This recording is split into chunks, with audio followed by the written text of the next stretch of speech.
La resurrección de nuestro Señor Jesús.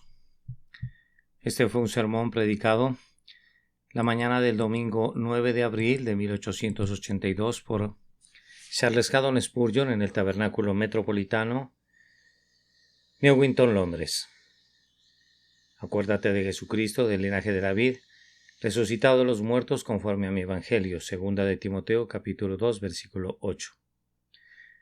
Como resultado de una prolongada enfermedad, mi mente es apenas capaz de realizar la tarea que tengo ante mí.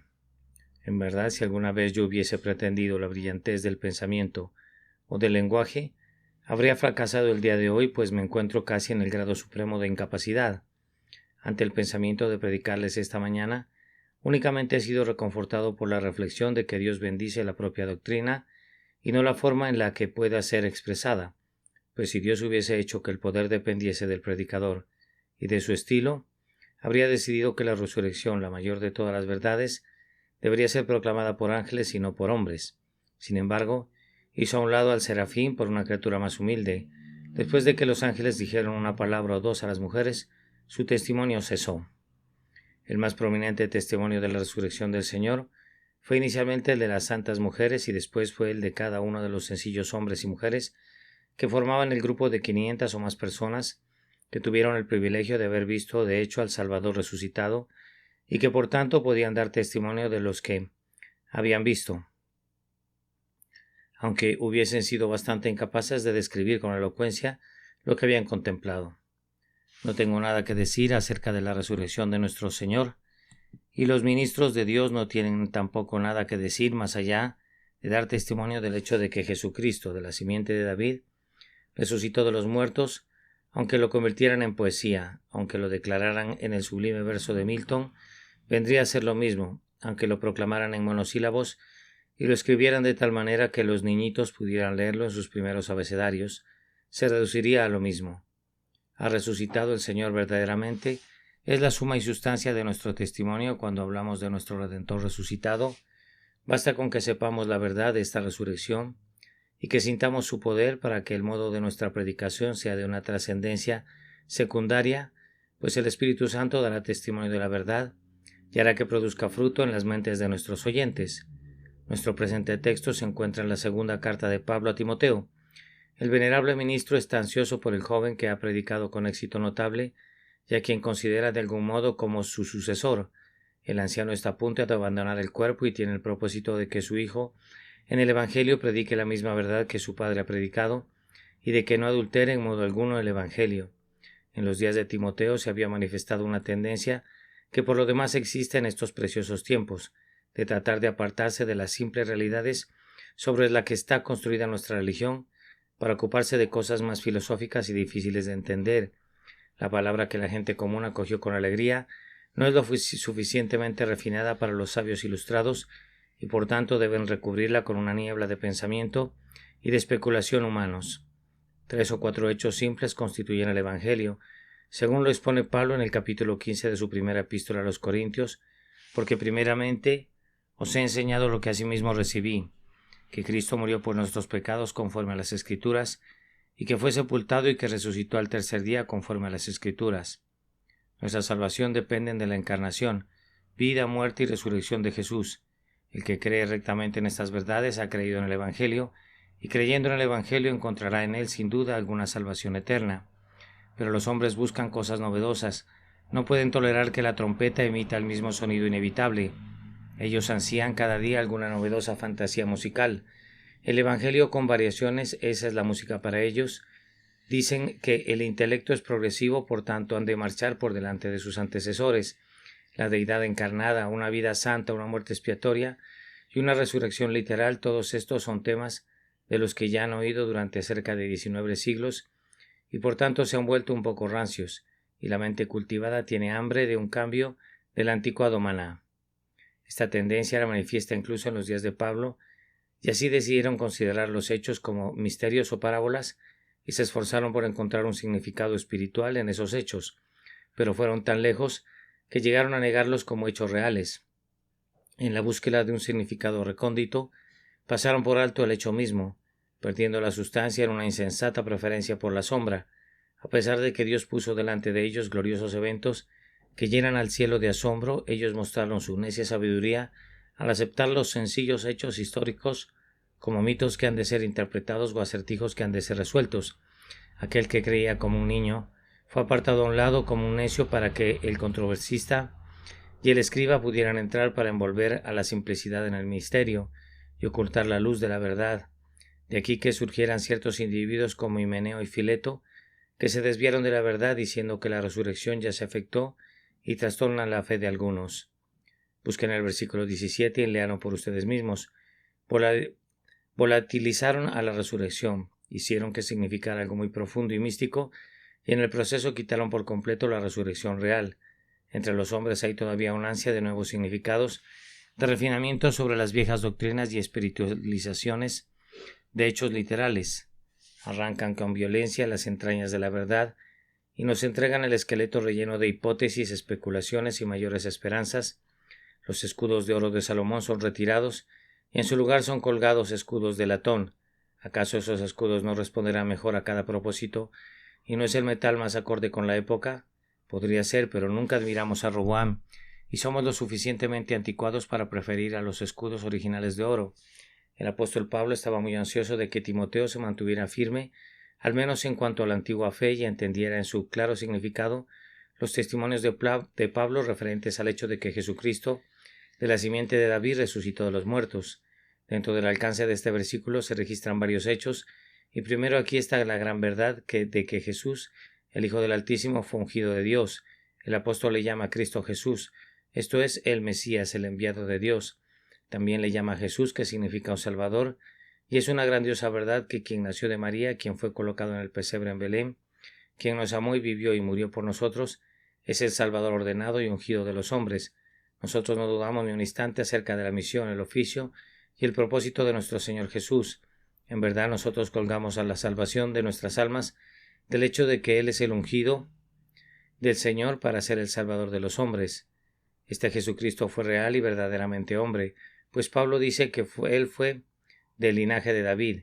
Es cierto que era divino y su nacimiento no fue según la manera ordinaria de los hombres, pero aún así fue partícipe en todos los sentidos de nuestra naturaleza humana y provino del linaje de David. Nosotros también creemos esto. No estamos entre aquellos que espiritualizan la encarnación y que suponen que Dios estuvo aquí como un fantasma o que toda esa historia no es sino una instructiva leyenda. No. En carne verdadera y sangre verdadera el Hijo de Dios habitó entre los hombres. Él fue hueso de nuestros huesos y carne de nuestra carne en los días de su morada aquí abajo. Nosotros sabemos y creemos que Jesucristo ha venido en la carne. Amamos al Dios encarnado y en Él fijamos nuestra confianza. También está implícito en el texto que Jesús murió, pues no habría podido resucitar de los muertos si no hubiese descendido primero entre los muertos, y no hubiese sido uno de ellos. Sí, Jesús murió. La crucifixión no fue un engaño. Su costado traspasado con una lanza fue una prueba sumamente clara y evidente de que estaba muerto. Su corazón fue traspasado y sangre y agua brotaron de allí. Como un muerto fue bajado de la cruz y llevado por benévolas manos y puesto en el sepulcro nuevo de José. Me parece ver ese cadáver pálido, blanco como un lirio. Observen cómo está teñido con la sangre de sus 5 heridas, que lo tornan rojo como la rosa. Vean cómo las santas mujeres lo envuelven en lino fino, con especias aromáticas y le dejan para que pase su día de reposo completamente solo en el sepulcro cavado en la roca. Ningún hombre de este mundo estuvo jamás más ciertamente muerto que él. Y se dispuso con los impíos de su sepultura, mas con los ricos fue en su muerte. Como muerto lo colocaron en el lugar de los muertos, con sudario y vendas y el vestuario adecuado para una tumba. Luego rodaron la gran piedra frente a la boca de la cueva y le dejaron sabiendo que estaba muerto. A continuación, viene la grandiosa verdad de que, tan pronto como el tercer sol comenzó su rutilante recorrido, Jesús resucitó. Su cuerpo no había sufrido corrupción, pues no era posible que ese cadáver santo viera corrupción, pero aún así había estado muerto, y por el poder de Dios, por su propio poder, por el poder del Padre, por el poder del Espíritu, pues es atribuido alternativamente a cada uno de ellos, antes de que el sol hubiera salido, su cadáver fue revivido. El corazón silente comenzó a latir otra vez, y la sangre vital comenzó a circular a través de los canales estancados de las venas. El alma del Redentor tomó posesión del cuerpo otra vez, que vivió una vez más. Allí estaba dentro del sepulcro vivo, en verdad en cuanto a todas sus partes como lo estuvo siempre. Él salió de la tumba literal y verdaderamente en un cuerpo material para vivir entre los hombres hasta la hora de su ascensión al cielo. Esta es la verdad que ha de enseñarse todavía, a pesar de que alguien quiera refinarla o de que alguien se atreva a espiritualizarla. Este es el hecho histórico que los apóstoles presenciaron. Esta es la verdad por la que confesores se desangraron y murieron. Esta es la doctrina que es la piedra angular del cristianismo, y aquellos que no la sostienen han hecho a un lado la verdad esencial de Dios. ¿Cómo pueden esperar la salvación de sus almas si no creen que ha resucitado el Señor verdaderamente? Esta mañana deseo hacer 3 cosas. Primero, consideremos las repercusiones de la resurrección de Cristo en cuanto a otras grandes verdades. En segundo lugar, consideremos las repercusiones de este hecho en cuanto al Evangelio, pues de acuerdo al texto, tiene tales repercusiones: acuérdate de Jesucristo, del linaje de David resucitado de los muertos conforme a mi Evangelio. En tercer lugar, hemos de considerar sus repercusiones en nosotros, que están todas indicadas en acuérdate. Primero entonces, amados, con la ayuda de Dios, hemos de considerar las repercusiones del hecho de que Jesús resucitó de los muertos. Es claro de entrada que la resurrección de nuestro Señor fue una prueba tangible de que hay otra vida. ¿No han citado ustedes muchísimas veces ciertas líneas acerca de ese país ignoto de cuyos límites ningún viajero regresa? No es así. Hubo una vez un viajero que dijo: voy pues a preparar lugar para vosotros, y si me fuere yo y os prepararé lugar, vendré a vosotros y os tomaré a mí mismo, para que donde yo estoy vosotros también estéis. Él dijo: todavía un poco y no me veréis, y de nuevo un poco y me veréis, porque yo voy al Padre. ¿No recuerdan esas palabras suyas? Nuestro divino Señor fue al país ignoto y regresó. Él dijo que al tercer día estaría de regreso y fue fiel a su palabra. No hay ninguna duda de que hay otro estado para la vida humana, pues Jesús ha estado en él, ya ha regresado de él. No tenemos ninguna duda en cuanto a la existencia futura, pues Jesús existió después de la muerte. No tenemos ninguna duda en cuanto a un paraíso de futura bienaventuranza, pues Jesús fue allí y regresó. Aunque Él nos volvió a dejar, sin embargo, su regreso para quedarse con nosotros durante 40 días nos ha dado una segura garantía de que retornará una segunda vez cuando llegue la hora señalada, y entonces estará con nosotros durante 1000 años y reinará en la tierra entre sus ancianos gloriosamente. Su regreso de los muertos es una garantía para nosotros de la existencia después de la muerte y nos regocijamos en ella. Su resurrección es también una garantía de que el cuerpo vivirá en verdad otra vez y de que se elevará a una condición superior, pues el cuerpo de nuestro bendito Maestro no era el de ningún fantasma después de la muerte, como tampoco lo fue antes. Palpad y ved, oh portentosa prueba, dijo: palpad y ved, y luego dijo a Tomás: pon aquí tu dedo y mira mis manos, y acerca tu mano y métela en mi costado. ¿Qué engaño sería posible en esto? Un espíritu no tiene carne ni huesos, como veis que yo tengo. ¿Tenéis aquí algo de comer?, les preguntó, y como para mostrarles cuál real era su cuerpo, aunque no tenía necesidad de comer, sin embargo comió, y una parte de un pez asado y un panal de miel fueron pruebas de la realidad del acto. Ahora el cuerpo de nuestro Señor, en su estado resucitado, no mostró por completo su glorificación, pues de lo contrario, habríamos visto a Juan caer a sus pies como muerto, y habríamos visto a todos sus discípulos sobrecogidos por la gloria de la visión, pero sin embargo, en una gran medida, podríamos llamar la estadía de 40 días la vida de Jesús en su gloria sobre la tierra. Ya no era más despreciado y desechado entre los hombres, sino que estaba rodeado de gloria. Es evidente que el cuerpo resucitado pasaba de un lugar a otro en un instante, que aparecía y desaparecía a voluntad y era superior a las leyes de la materia. El cuerpo resucitado era incapaz de sentir dolor o hambre, o sed o cansancio durante el tiempo en el que permaneció aquí abajo. Era un representante apropiado de todos aquellos que durmieron, de los cuales era las primicias. De nuestro cuerpo también se dirá en breve: fue sembrado en debilidad, es resucitado en poder, fue sembrado en deshonra, es resucitado en gloria. Entonces, al pensar en el Cristo resucitado, debemos estar muy seguros de una vida futura y muy seguros de que nuestro cuerpo existirá en ella en una condición glorificada. Yo no sé si a veces ustedes se ven turbados por las dudas en conexión con el mundo venidero, en cuanto a si podrá ser cierto que viviremos eternamente.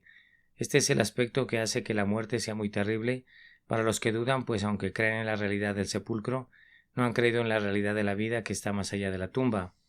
Ahora la mejor ayuda para creer que en esa realidad es el firme asidero en el hecho de que Jesús murió y Jesús resucitó. Este hecho está demostrado más que cualquier otro evento en la historia. Su testimonio es mucho más fuerte que de cualquier otra cosa que esté escrita, ya sean los registros profanos o sagrados. Ya que la resurrección de nuestro Señor Jesucristo es verdadera, pueden estar seguros de la existencia de otro mundo. Esa es la primera repercusión de esta grandiosa verdad. En segundo lugar, la resurrección de Cristo de los muertos fue el sello de todas sus afirmaciones. Entonces era cierto que fue enviado por Dios, pues Dios le resucitó de los muertos en confirmación de su misión. Él mismo había dicho: destruid este templo y en 3 días lo levantaré. Mirad, allí está. El templo de su cuerpo ha sido reconstruido. Él había dado incluso esto como una señal, es decir, que como estuvo Jonás en el vientre del gran pez 3 días y 3 noches, así estaría el Hijo del Hombre en el corazón de la tierra 3 días y 3 noches, y luego saldría resurrección de vida otra vez. Contemplen su propia señal elegida como fue cumplida. La señal es manifiesta ante los ojos de los hombres. Supongan que no hubiera resucitado nunca. Ustedes y yo habríamos podido creer en la verdad de una cierta misión que Dios le había dado, pero nunca habríamos podido creer en la verdad de una tal comisión como la que afirmaba que había recibido, una comisión de ser nuestro Redentor de la muerte y del infierno. ¿Cómo podría ser él nuestro rescate del sepulcro, si él mismo hubiera permanecido bajo el dominio de la muerte? Queridos amigos, la resurrección de Cristo de los muertos demostró que este hombre era inocente de todo pecado. Él no podía ser retenido por los lazos de la muerte, pues no había pecado que consolidara esos lazos. La corrupción no podía tocar su cuerpo puro, pues ningún pecado original había contaminado al santo. La muerte no podía retenerle como un prisionero permanente, porque él no había caído bajo pecado, y aunque tomó nuestro pecado y lo llevó por imputación, y por tanto murió, él no tenía ninguna culpa propia y debía entonces ser liberado cuando su carga imputada hubiese sido quitada. Además, la resurrección de Cristo de los muertos demostró su pretensión a la deidad. Se nos informa en otro lugar que se comprobó que era el Hijo de Dios con poder por la resurrección de los muertos. Él resucitó por su propio poder, y aunque el Padre y el Espíritu Santo cooperaron con él y por ello, su resurrección se es atribuida a ambos. Sin embargo, fue debido a que el Padre le había dado el tener vida en sí mismo, que resucitó de los muertos.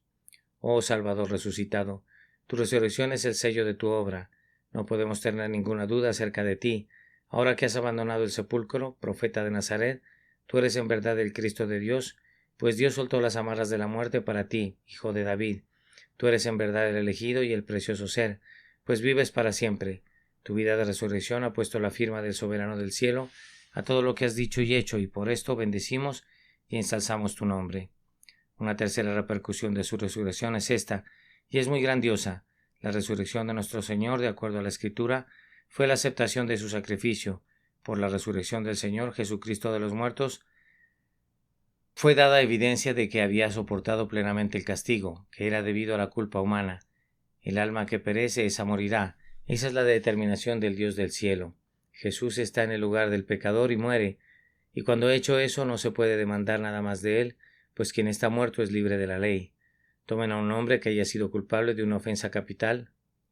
Es condenado a la horca y es colgado del cuello hasta que muere. ¿Qué más tiene que hacer la ley con él? Ha acabado con él, pues ha ejecutado la sentencia que recaía sobre él. Si pudiera ser traído de nuevo a la vida, él estaría libre de la ley. Ningún decreto que circulara en los dominios de su majestad podría tocarle, pues ha sufrido el castigo.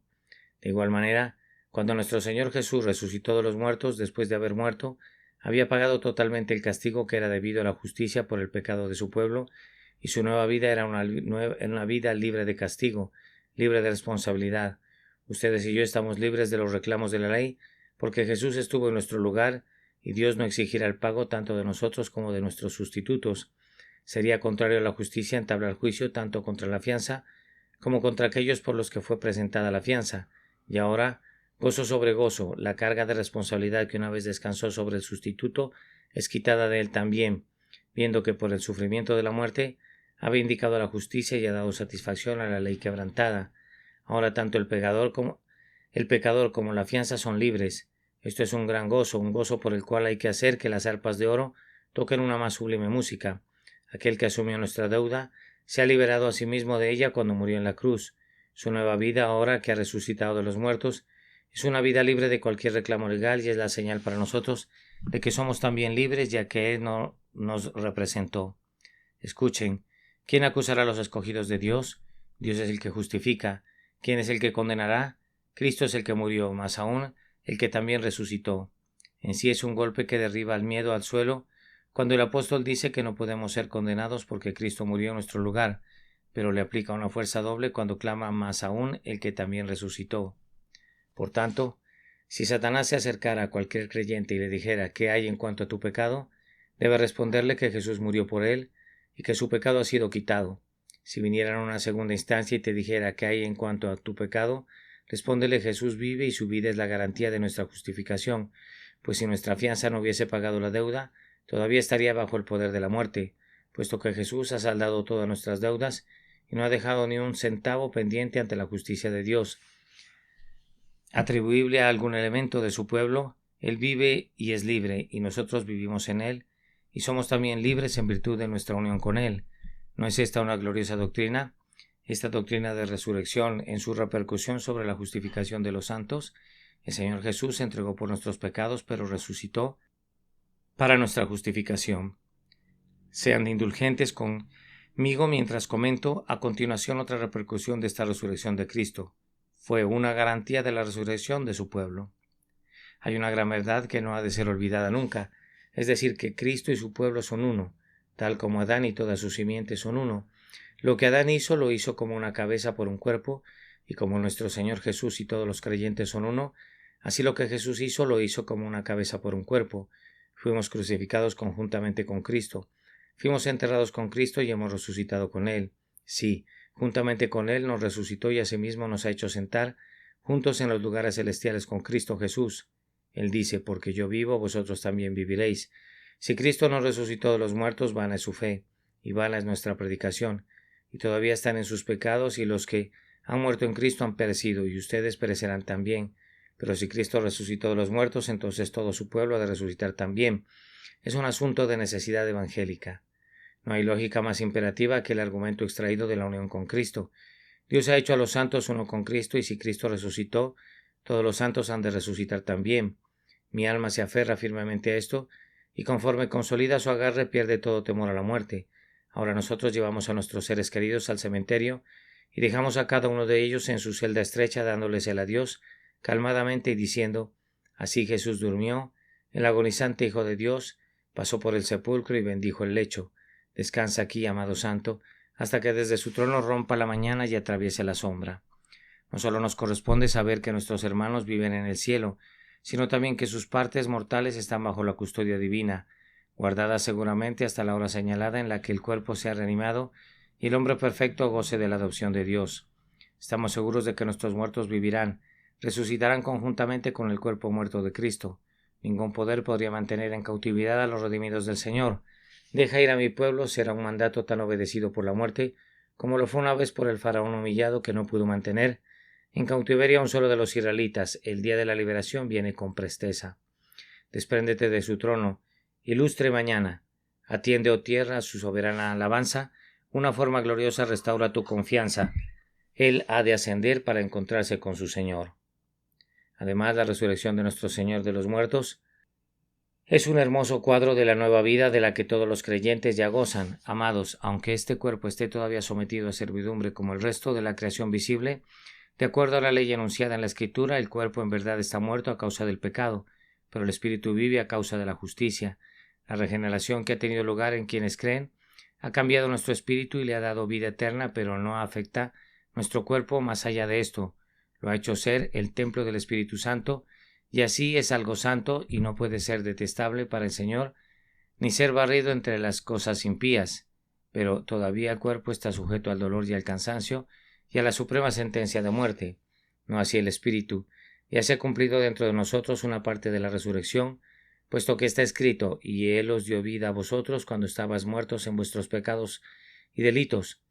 Antes ustedes eran como los impíos, bajo la ley del pecado y de la muerte, pero han sido liberados de la servidumbre de la corrupción y llevados a la libertad de vida y gracia, habiendo obrado en el Señor, según la operación del poder de su fuerza, la cual operó en Cristo, resucitándole de los muertos y sentándole a su diestra en los lugares celestiales.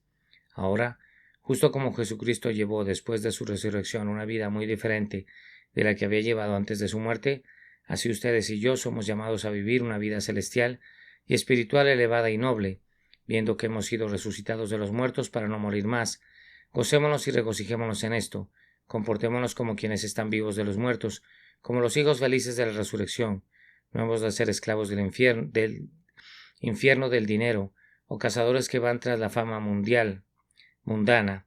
No hemos de poner nuestros afectos en las impías cosas de este mundo muerto y putrefacto, sino que nuestros corazones deben volar hacia lo alto, como jóvenes pájaros que se han liberado de sus conchas a lo alto, hacia el Señor y hacia las cosas celestiales en las cuales Él quiere que pongamos nuestras mentes, una verdad viva, una obra viva, una fe viva.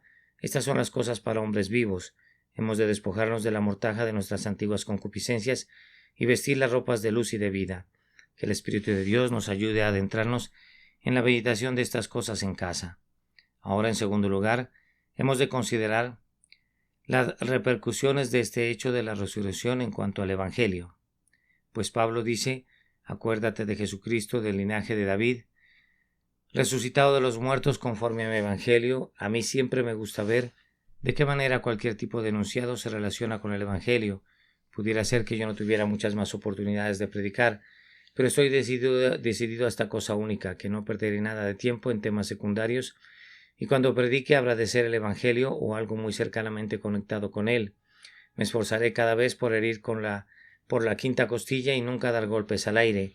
Aquellos que gustan las superfluidades pueden tomar su ración llena de ellas, pero en cuanto a mí, he de apegarme a las grandiosas verdades necesarias por las cuales las almas de los hombres son salvadas. Mi trabajo es predicar a Cristo crucificado y su Evangelio, que da a los hombres la salvación a través de la fe. Oigo cada vez y cuando acerca de sermones muy seductores sobre una u otra cosa nueva y resplendente. Algunos predicadores me recuerdan al emperador, que tenía una maravillosa habilidad para esculpir cabezas de hombres en semillas de cerezas. Con qué multitud de predicadores contamos que pueden hacer discursos maravillosamente finos a partir de un mero pensamiento pasajero, pero que no tienen ninguna trascendencia para nadie. Algunos de nosotros estamos fríos en nuestras tumbas antes de que pasen muchas semanas y no podemos darnos el gusto de jugar o de tomar las cosas a la ligera. Necesitamos ver las repercusiones de todas las enseñanzas en nuestros destinos eternos y en el Evangelio que derrama su luz en cuanto a nuestro futuro. La resurrección de Cristo es vital primero porque nos dice que el Evangelio es el Evangelio de un Salvador vivo. No tenemos que enviar a nuestros penitentes al crucifijo, a la imagen muerta de un hombre muerto. No decimos: Israel, estos son tus dioses. No necesitamos que vayan a un pequeño niño Cristo criado por una mujer. Nada de ese tipo de cosas. He aquí que el Señor que vive y estuvo muerto y que vive por los siglos de los siglos y que tiene las llaves de la muerte y del Hades, contemplen en él a un Salvador vivo y asequible, que desde la gloria clama todavía con amorosos acentos: venid a mí todos los que estáis trabajados y cargados, y yo os haré descansar. Puede también salvar perpetuamente a los que por él se acercan a Dios, viviendo siempre para interceder por ellos. Yo digo que tenemos un Salvador vivo, ¿y no es esta una gloriosa característica del Evangelio? Noten a continuación que tenemos un Salvador poderoso en conexión con el Evangelio que predicamos, pues aquel que tuvo el poder de resucitarse a sí mismo de los muertos, tiene todo el poder ahora que ha resucitado. Aquel que en la muerte venció a la muerte puede conquistar mucho más por su vida. Aquel que a pesar de estar en el sepulcro pudo romper todas sus ataduras, puede seguramente liberar a todo su pueblo. Aquel que viniendo bajo el poder de la ley cumplió la ley, liberando así a su pueblo de la servidumbre, ha de ser poderoso para salvar. Ustedes necesitan un Salvador fuerte y poderoso y sin embargo no necesitan uno más fuerte que aquel de quien está escrito que resucitó de los muertos. Qué bendito Evangelio tenemos que predicar, el Evangelio de un Cristo vivo que ha regresado de los muertos, llevando cautiva la cautividad. Y ahora noten que tenemos que predicarles el Evangelio de la completa justificación. No venimos y decimos: hermanos, Jesucristo por su muerte hizo algo por lo que los hombres pueden ser salvados si tienen una mente para hacerlo y cumplen diligentemente con sus buenas resoluciones. No, decimos que Jesucristo tomó el pecado de su pueblo sobre sí mismo y soportó sus consecuencias en su propio cuerpo sobre el madero, de tal forma que murió y habiendo muerto y habiendo pagado de esta manera el castigo, vive otra vez y ahora todos aquellos por los que murió, todo su pueblo cuyo pecado llevó, son libres de la culpa del pecado. Ustedes me preguntarán: ¿quiénes son ellos? Y yo respondo: todos los que creen en él. El que cree en Jesucristo está libre de la culpa del pecado como lo que es Cristo. Nuestro Señor Jesús tomó el pecado de su pueblo y murió en el lugar del pecador, y ahora habiendo sido puesto él mismo en libertad, todo su pueblo es puesto en libertad en su representante. Esta doctrina es digna de ser predicada. Uno puede muy bien levantarse de su cama para hablar acerca de la perfecta justificación por medio de la fe en Cristo Jesús. pero sería igual seguir durmiendo que levantarse para decir que Jesús logró poco o nada por su pasión y su resurrección.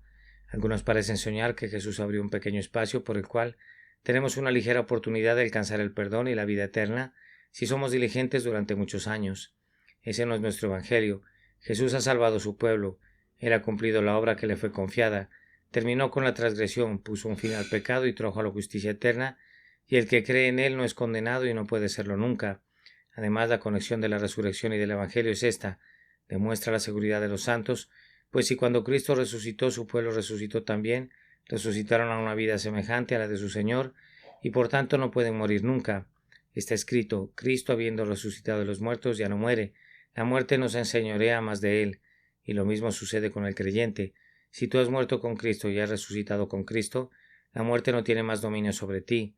No regresarás nunca a los miserables elementos del pecado y no te convertirás en lo que eras antes de tu regeneración. No perecerás nunca ni nadie te arrebatará de la mano de Jesús. Él ha puesto dentro de ti una simiente viva e incorruptible que vive y permanece para siempre. Él mismo dice: el agua que yo le daré será en él una fuente de agua que salte para la vida eterna.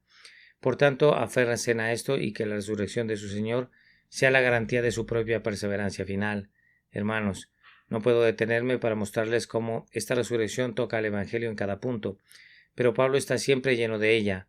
Pablo habla acerca de la resurrección más de 30 veces y lo hace a veces muy extensamente, dedicando capítulos enteros a este glorioso tema. Entre más pienso en ello, más me deleito en predicar a Jesús y la resurrección. Las buenas nuevas de que Cristo ha resucitado son tan verdaderamente el Evangelio como la doctrina de que vino entre los hombres y por los hombres presentó su sangre como una recompensa. Si los ángeles cantaron gloria a Dios en las alturas cuando el Señor nació, me siento impelido a repetir esa nota ahora que Él resucitó de los muertos. Y así llego a mi último encabezamiento y a la conclusión práctica, la repercusión de esta resurrección para nosotros. Pablo nos pide expresamente: acuérdate de Jesucristo resucitado. Vamos, dirá alguno, no lo olvidamos. ¿Estás seguro de que no lo olvidas? Yo me descubro muy olvidadizo de las verdades divinas. No hemos de olvidarla, pues este primer día de la semana está consagrado, por los propósitos del día de reposo, a constreñirnos a pensar en la resurrección. En el séptimo día los hombres celebran una creación terminada. En el primer día nosotros celebramos una redención consumada. Entonces guarden esto en mente. Ahora, si ustedes recuerdan que Jesucristo de la simiente de David resucitó de los muertos, ¿qué sigue entonces? Primero encontrarán que la mayoría de sus tribulaciones desaparecerán. ¿Eres probado por tu pecado? Jesucristo resucitó de los muertos para tu justificación. ¿Te acusa Satanás? Jesús resucitó para ser tu abogado e intercesor. ¿Son un obstáculo las debilidades? El Cristo vivo se mostrará fuerte en favor tuyo. Tú tienes un Cristo vivo y Él tiene todas las cosas. En Él tú también tienes todas las cosas. ¿Te aterra la muerte? Jesús, al resucitar de nuevo, ha vencido al último enemigo. Él vendrá y te recibirá cuando sea tu turno de pasar a través de la gélida corriente y la vadearás en dulce compañía. ¿Cuál es tu problema? No me importa cuál sea, pues si solo piensas en que Jesús vive lleno de poder, lleno de amor y lleno de simpatía, habiendo experimentado él todas sus pruebas, incluso hasta la muerte, tendrás tal confianza en su tierno cuidado y en su habilidad ilimitada, que seguirás sus huellas sin ninguna duda. Recuerda a Jesús y recuerda que resucitó de los muertos, y tu confianza se alzará como sobre alas de águilas. A continuación, recuerden a Jesús, pues entonces verán cómo sus sufrimientos presentes son como nada comparados con sus sufrimientos, y aprenderán a esperar la victoria sobre sus sufrimientos tal como Él obtuvo la victoria. Amablemente les pido que miren otra vez el capítulo y encontrarán allí al apóstol diciendo en el versículo 3: tú pues sufre penalidades como buen soldado de Jesucristo. Y más adelante en el versículo 11, palabra fiel es esta: si somos muertos con Él, también viviremos con Él; si sufrimos, también reinaremos con Él. Ora. Entonces, cuando seas llamado a sufrir, piensa: Jesús sufrió, sin embargo, Jesús resucitó de los muertos. Salió de su bautismo de dolores, mejor y más glorificado por ello, y lo mismo sucederá conmigo. Por tanto, entra al horno a la orden del Señor, y no temas, porque ni siquiera olor de fuego tendrás. Desciende incluso al sepulcro, y no pienses que el gusano terminará contigo, como tampoco terminó con él. Contempla en el resucitado el tipo y modelo de lo que eres y de lo que habrás de ser. Por tanto, no temas, pues Él venció. No te quedes parado temblando, sino que prosigue valerosamente, pues Jesucristo, de la simiente de David, resucitó de los muertos, y tú, que eres de la simiente de la promesa, resucitarás de todas sus tribulaciones y aflicciones, y vivirás una vida gloriosa. Vemos aquí, queridos hermanos, cuando se nos dice que nos acordemos de Jesús, que hay esperanza incluso en nuestra desesperanza. ¿Cuándo son más desesperadas las cosas para un hombre? Pues cuando está muerto. ¿Sabes en qué consiste descender al sepulcro? En lo concerniente a tu debilidad interna, yo sí lo sé.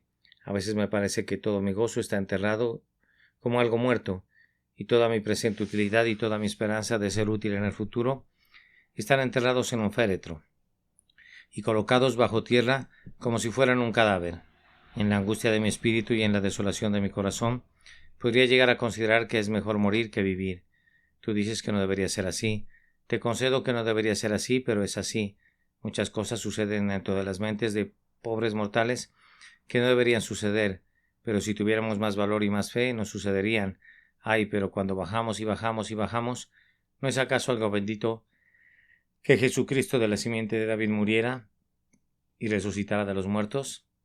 A pesar de que caiga hasta el fondo y quede entre los muertos, me asiré a esta bendita esperanza, que así como Jesús resucitó de los muertos, de igual manera también mi gozo, mi utilidad, mi esperanza y mi espíritu resucitarán. Tú que me has hecho ver muchas angustias y males, volverás a darme vida y de nuevo me levantarás de los abismos de la tierra. Estos abatimientos y estas heridas son buenos para nosotros. Experimentamos mucha muerte y es por nuestra muerte que vivimos. Muchos hombres no vivirán nunca hasta que su altivo yo sea inmolado. Oh orgulloso fariseo, si has de vivir entre aquellos que Dios acepta, tendrás que venir al matadero y ser cortado en pedazos así como sacrificado. Esta es una obra terrible, dice alguien. Esta separación de junturas y médula, este desmembramiento y destrucción espirituales, ciertamente es dolorosa y sin embargo sería una pérdida aflictiva si le fuera negada a alguien. Ay, cuántos son tan buenos y tan excelentes y fuertes y sabios y capaces y todo eso que no pueden estar de acuerdo en ser salvados por gracia por medio de la fe. Si pudiesen ser reducidos a menos que nada, sería lo mejor que les pudiese ocurrir jamás. Recuerden lo que Salomón dijo que se podía hacer con el necio, pero que aún así no respondería, que podía ser majado en un mortero entre granos de trigo majados con el pisón, un trato bastante duro por cierto, pero no se apartará de él su necedad. No por ese proceso únicamente, aunque sí a través de métodos similares, el Espíritu Santo saca a los hombres de su insensatez. Bajo sus operaciones que matan, este puede ser su consuelo, que si Jesucristo resucitó literalmente de los muertos, no de la enfermedad sino de la muerte, y vive otra vez, lo mismo sucederá con su pueblo. ¿Se metieron alguna vez justo bajo la pata del antiguo dragón? Tal como pinta Bullan que le ocurrió al cristiano. Él es muy pesado y extrae el propio aliento de un individuo cuando lo convierte en su escabel. El pobre cristiano estuvo allí con la pata del dragón sobre su pecho, pero fue capaz de extender su mano y de tomar su espada, la cual, por una buena providencia, estaba a su alcance. Entonces le propinó tal golpe letal a Apolión que le obligó a extender sus alas de dragón y a alzar el vuelo para alejarse. El pobre peregrino, aplastado y quebrantado, al tiempo que asestaba la estocada a su enemigo, gritaba: «No te regocijes por mí, oh enemigo mío. Aunque caiga, me levantaré de nuevo. Hermano, haz tú lo mismo. Tú que estás cerca de la desesperación, haz de esto la fortaleza que vigorice tu brazo y acorace tu corazón. Jesucristo del linaje de David, resucitado de los muertos conforme a mi evangelio». Por último, esto prueba la futilidad de toda oposición a Cristo. Los doctos creen que van a destruir la religión cristiana. De conformidad a sus jactancias ya han llegado muy cerca de su fin. El púlpito es decadente y no puede atraer la atención pública. Subimos al púlpito y no predicamos a bancas vacías. Esto es según lo que ven o no ven. No nos queda nada excepto morir decentemente. Es lo que insinúan ellos. ¿Y qué pasa entonces? Cuando nuestro Señor estaba muerto, cuando el cadáver frío como la arcilla estaba enterrado, vigilado por la soldadesca romana, con un sello sobre la piedra que cerraba el paso, no estaba la causa en un riesgo mortal. Pero ¿qué tal le fue? Se extinguió. Cada uno de los discípulos que Jesús había llamado le abandonó y huyó. ¿Y no estaba entonces destruido el cristianismo? No. Ese preciso día nuestro Señor ganó una victoria que sacudió a las puertas del infierno y provocó que el universo se quedara asombrado. Los asuntos no van peor para él en esta hora. Sus asuntos no se encuentran en una condición más triste hoy que en aquel entonces. No, véanle hoy y juzguen. Sobre su cabeza hay muchas coronas y a sus pies se inclinan las huestes de ángeles. Jesús es hoy el capitán de las legiones, mientras que los césares desaparecieron. Aquí está su pueblo necesitado, oscuro, despreciado, se los concedo. Todavía, pero seguramente algo más numerosos de lo que era cuando le colocaron en el sepulcro. Su causa no ha de ser aplastada. Está medrando para siempre, año tras año, siglo tras siglo, grupo de veraces y honestos corazones están marchando al frente para el ataque de la ciudadela de Satanás. El príncipe de este mundo tiene un baluarte aquí en la tierra y hemos de capturarlo, pero todavía solo vemos un pequeño progreso, pues fila tras fila los guerreros del Señor han marchado a la brecha y han desapercibido bajo el terrible fuego de la muerte. Todos los que han partido antes parecerían haber sido cortados y destruidos completamente, y todavía el enemigo retiene sus fortificaciones contra nosotros. ¿Piensas que no se ha hecho nada? Se ha llevado la muerte a estos mártires y confesores y predicadores y santos laboriosos y no se ha logrado nada. En verdad, si Cristo estuviera muerto, yo admitiría nuestra derrota, pues los que han dormido en él habrán perecido, pero como Cristo vive, entonces la causa vive, y los que han caído no están muertos, se han desvanecido de nuestra vista por un poco de tiempo, pero si la cortina pudiese ser corrida, cada uno de ellos podría ser visto que está de pie en su porción, ileso, coronado, victorioso. Estos que están vestidos de ropas blancas, ¿quiénes son? ¿Y de dónde han venido? Estos son aquellos que fueron derrotados. Entonces, ¿por qué están vestidos de ropas blancas? Estos son aquellos que se adhirieron a una causa que ha sido derrotada. Entonces, ¿de dónde procede su larga línea de vencedores? Pues no hay un hombre vencido entre todos ellos. La verdad ha de ser dicha. Derrota no es la palabra para la causa de Jesús, el príncipe de la casa de David. Hemos sido siempre victoriosos, hermanos, somos victoriosos ahora. Sigan a su Señor en sus caballos blancos y no tengan miedo. Lo veo al frente con su vestuario teñido en sangre sobre él, recién salido del lagar donde han aullado a sus enemigos. Ustedes no tienen que ofrecer sangre expiatoria, sino únicamente vencer tras su Señor. Pónganse sus ropas blancas y síganle montando sus caballos blancos, venciendo y para vencer. Él está más cerca de lo que pensamos, y el fin de todas las cosas podría ser antes de que la siguiente burla hubiera salido de la boca del más reciente escéptico. Tengan confianza en el resucitado y vivan en el poder de su resurrección. Amén. Porción de la escritura leída antes del sermón, Lucas capítulo 24. La resurrección de nuestro Señor Jesús. Este sermón fue predicado la mañana del domingo 9 de abril de 1882 por Charles Haddon Spurgeon en el Tabernáculo Metropolitano, Newington, Londres. Acuérdate de Jesucristo, del linaje de David resucitado de los muertos conforme a mi Evangelio. Segunda de Timoteo capítulo 2 y versículo 8.